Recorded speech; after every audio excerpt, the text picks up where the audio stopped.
Ravi de vous retrouver dans Afrique Avenir, le magazine des entrepreneurs sur BBC Afrique. Afrique Avenir vous embarque aujourd'hui dans une escapade exclusivement féminine et empreinte d'ondes positives.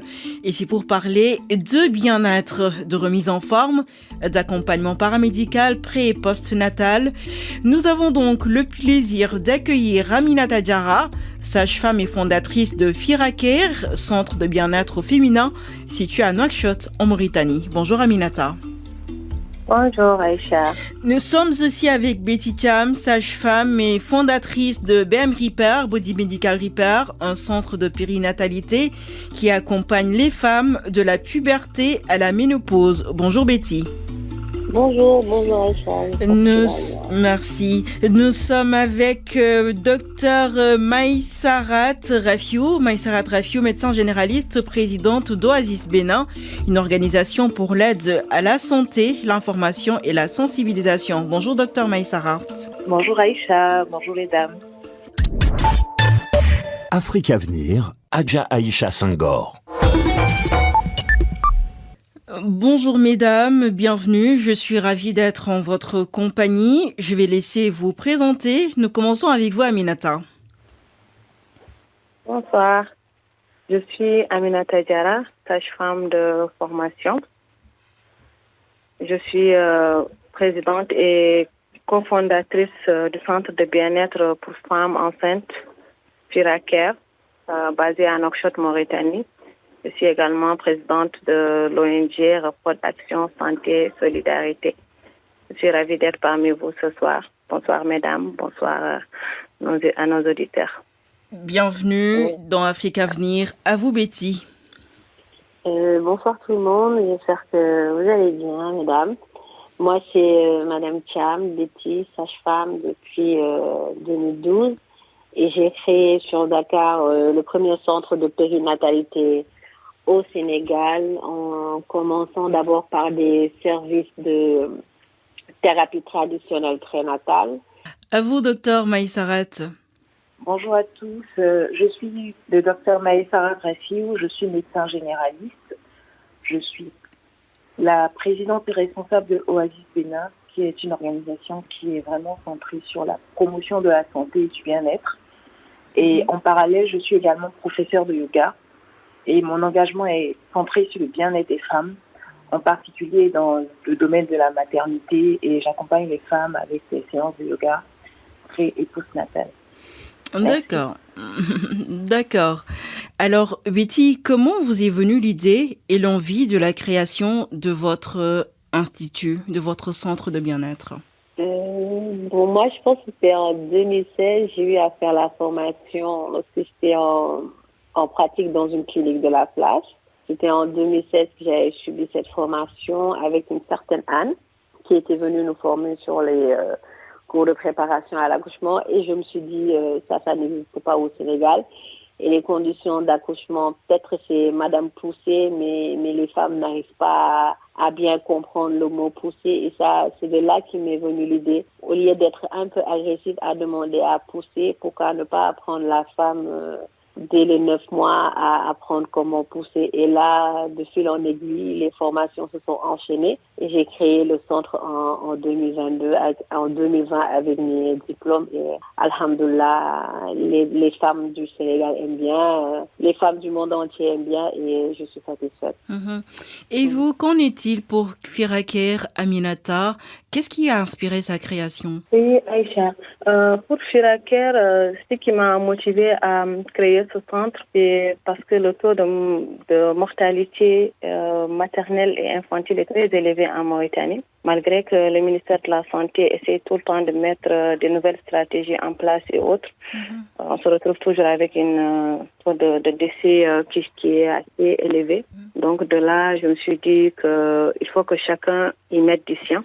Donc j'ai commencé à réfléchir, à essayer de trouver des solutions. Donc dans cette recherche, quand j'ai commencé à creuser, j'ai vu que les retards, en fait, les 3 retards, c'est ce qui fait qu'on a beaucoup de décès maternels. Les retards de prise en charge, c'est vrai, mais il y a également le retard de transport de la maison à la structure et les retards même de prise de décision d'aller à l'hôpital.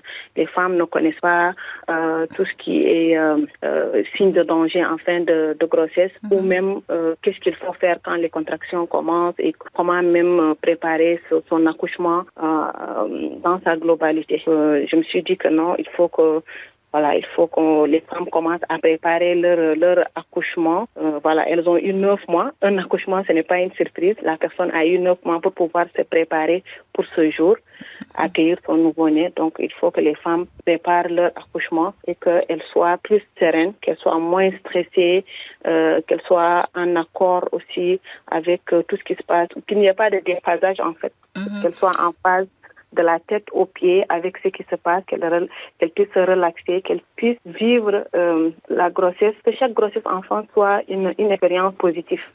Et quels sont les services que vous proposez en ce sens chez Firacare? Nous avons la préparation globale à l'accouchement, à la naissance, on peut dire à la naissance et à l'accouchement. Dedans, il y a les massages prénatals, par exemple, qui vont aider les femmes à se relaxer et Et on fait également du yoga. Docteur Maïserat, c'est sa spécialité, mais on prend un peu de ta spécialité. Donc, on fait également du yoga, tout ce qui est relaxation et tout ce qui est vraiment préparation à la naissance pour le jour J. Après l'accouchement, on fait les dampes. Donc, les dampes, c'est les massages de façon, c'est les massages traditionnels. Damp, c'est un mot emprunté du Wolof au Sénégal ou bien c'est un mot emprunté du Wolof, mais je pense qu'en Mauritanie également, il y a une grande partie de la population qui est Wolof. Oui, une grande communauté Wolof, je confirme. Oui, moi-même, j'ai grandi dans le Wallo, au Trarza, en Mauritanie. C'est à la frontière avec le Sénégal, donc j'ai aussi grandi dans un milieu Wolof. Mais pour le damp, je me suis plus formée au Mali. C'est vraiment avec vraiment des techniques ancestrales des Maliennes que je me suis formée. Et voilà. Mais ça s'apparente, c'est la même chose. Ce que j'ai vu qui se faisait au Mali et ce qui se fait à la frontière à Rosso avec le Sénégal, c'est pratiquement la même chose. Donc l'objectif vraiment, c'est tout le village. Quand la femme accouche avant, c'est que tout le village s'occupe de la femme. Maintenant qu'on est devenu un peu citadine, il applique tout cela, mais la grossesse, ce n'est pas que 3 trimestres, c'est 4. Le 4e trimestre également fait partie de la grossesse. Donc nous, on s'efforce d'offrir cela. D'accord. Je vous redonne la parole, Betty. Je pense que vous faites à peu près la même chose, mais je crois que vous êtes orientée, vous, sur toutes les femmes en général. Vos services sont orientés, visent toutes les femmes, pas seulement les femmes enceintes. Ouais. Moi, je connaissais pas Firacare. J'écoute attentivement. Ça me donne l'occasion de connaître d'autres formations en Afrique. Donc, je suis ravie parce qu'on a le même but, c'est de faciliter l'accès aux soins et que toutes les femmes soient soient bien, dans leur tête, physiquement et psychologiquement. Donc moi, je suis très centrée sur la psychologie, plus sur la pratique, parce que je me dis que si je pratique, je vais devenir encore sage-femme. Elles n'ont pas besoin que je sois une sage-femme devant elles, donc je suis plus une maman. On m'appelle Tata Betty en général. Donc je suis la tata qui s'occupe de tout le monde, de la puberté à la ménopause à travers les conseils avant les règles. Les femmes enceintes sont un peu particulières ici chez BMJ Père, non seulement avec 24 activités prénatales qu'elles font. Donc, le yoga, docteur, on s'excuse, mais on s'est implanté un peu. Donc, le yoga, le massage prénatal, comme il a dit ma consoeur, le pilonnage, la marche, des excursions, des sorties, avec le postpartum, notre fameux DAMP national qui est beaucoup plus revisité qu'avec d'autres pays parce qu'on y a ajouté beaucoup de choses. De par le Bénin, de par la Côte d'Ivoire aussi.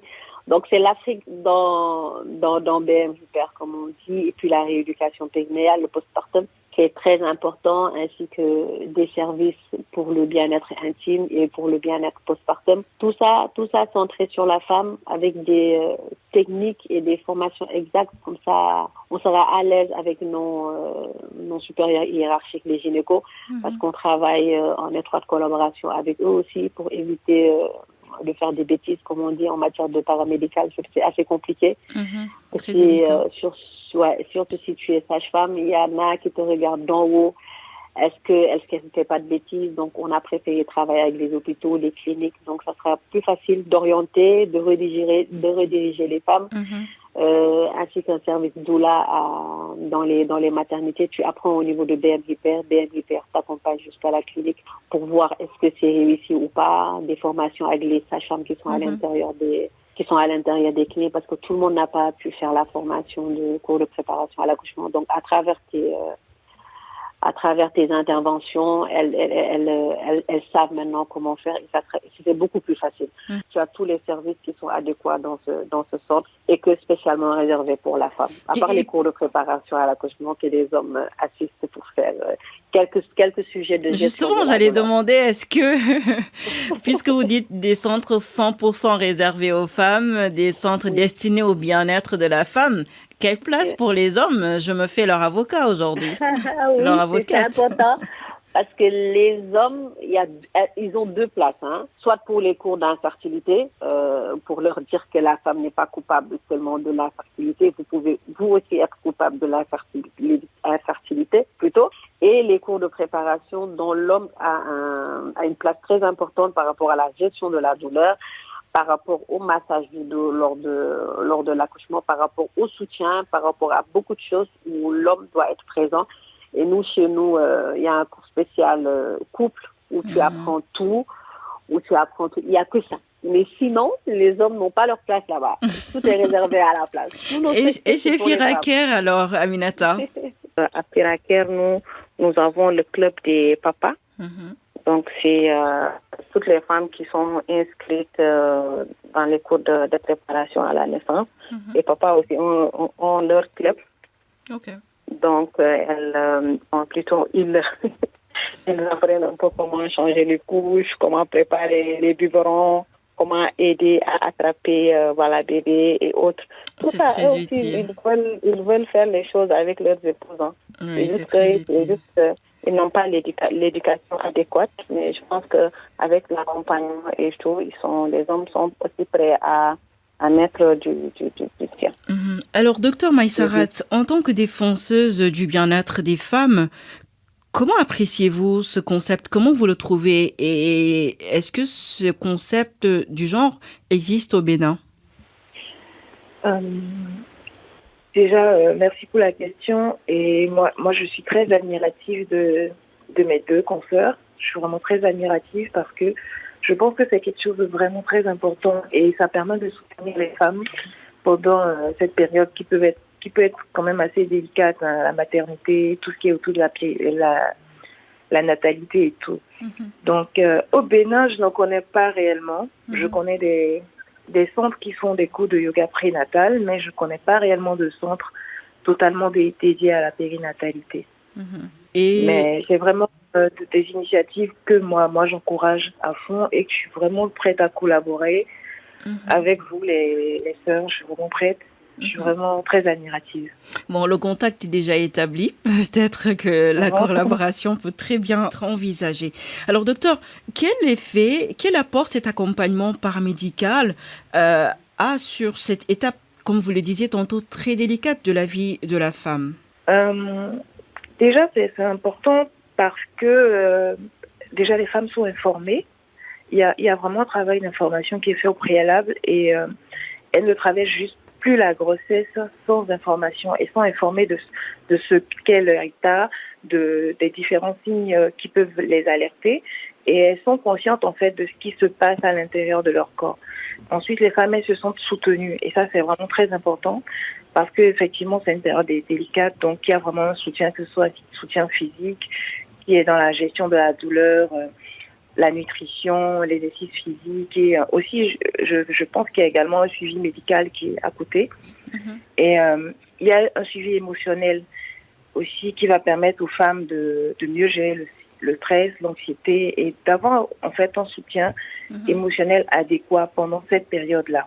Parce qu'on sait qu'il y a les hormones qui vont vraiment provoquer tout un tas de changements d'humeur, Tout à fait. tout un tas de changements à l'intérieur et c'est vraiment important d'être soutenu. Et il y a aussi une préparation mentale qui est faite parce que c'est important d'être préparé à la maternité. Et donc, elles vont acquérir de nouvelles connaissances sur la grossesse, sur l'accouchement, sur les soins du nouveau-né. Donc, ce qui va les rendre beaucoup plus préparées à tous les changements qui vont venir. D'accord. Voilà. Alors, Et nous allons... aussi, Oui. excusez-moi, c'est aussi vraiment un plus socialement parce que ça va leur permettre aussi d'avoir un réseau. Je suppose qu'elles vont rencontrer d'autres femmes qui sont dans la même situation qu'elles, qui sont enceintes, qui viennent d'avoir des enfants. Et du coup, elles peuvent se soutenir entre pairs. Alors, Betty Aminata, docteur parlait tout à l'heure de réseaux de soutien en communauté avec des femmes qui sont dans la même situation. Alors, peut-on parler d'évolution dans la prise en charge des besoins de la femme enceinte dans un contexte médico-social pas très woman-friendly? Je pense que oui.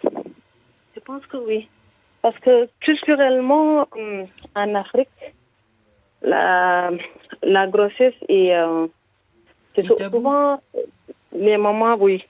Bon, on ne peut pas dire que la grossesse est tabou, mais au moins, on peut dire que c'est très caché. Quand la personne est cachée, c'est la maman elle-même qui dit non, il faut cacher ta grossesse, il ne faut pas que les gens comprennent, il faut porter des vêtements amples, il ne faut pas faire en sorte que les gens comprennent que tu es enceinte, surtout pour la première grossesse. Le fait maintenant que ça soit beaucoup plus libéral, que les femmes sont dans un milieu, souvent c'est pratiquement la même génération, et des femmes de la même génération qui vont discuter, échanger de grossesse et souvent elles se font accompagner par leurs hommes, par leurs maris. Donc c'est vraiment, voilà, il y a vraiment une évolution, il y a une libéralisation. Docteur Maïsera, vous êtes également entrepreneur dans le domaine du bien-être. Vous nous en avez parlé tout à l'heure rapidement. Vous proposez des séances de yoga pré- et post-natales pour aider les femmes à renforcer leur santé physique, mentale et émotionnelle. Pouvez-vous nous parler de l'importance de ce triptyque? Exactement. Donc, le yoga prénatal, c'est vraiment spécifiquement conçu pour répondre aux besoins des femmes pendant la grossesse. En général, comment est-ce qu'il contribue au bien-être des femmes? Déjà, ça va permettre une réduction du stress et de l'anxiété. Il y a des techniques de respiration, il y a la méditation qui aident à calmer l'esprit et à réduire les niveaux de stress. Et ça, c'est vraiment très bénéfique pour la mère et le bébé. Ensuite, ça va améliorer la flexibilité et la force avec des postures de yoga qui vont aider à renforcer les muscles, notamment les muscles du dos, les jambes, au niveau du bassin. Ça va aider à améliorer la posture et à soulager les douleurs dorsales des femmes enceintes. Ensuite, on va avoir un soutien respiratoire avec des exercices de respiration qui vont permettre d'augmenter la capacité pulmonaire et de préparer les femmes à gérer la douleur pendant le travail.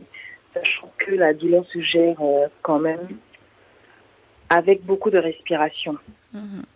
Le yoga va vraiment aider à enseigner la pleine conscience et aux femmes, et ça va leur permettre de se concentrer, de se préparer mentalement à l'accouchement. Donc, tout ça avec des bonnes techniques de respiration, des bonnes postures pour favoriser le calme et la relaxation. D'accord. Voilà. Nous sommes au terme de notre émission qui était très passionnante. On n'a pas senti le temps passer. Merci à toutes les trois d'avoir été avec nous, de nous avoir accordé de votre temps.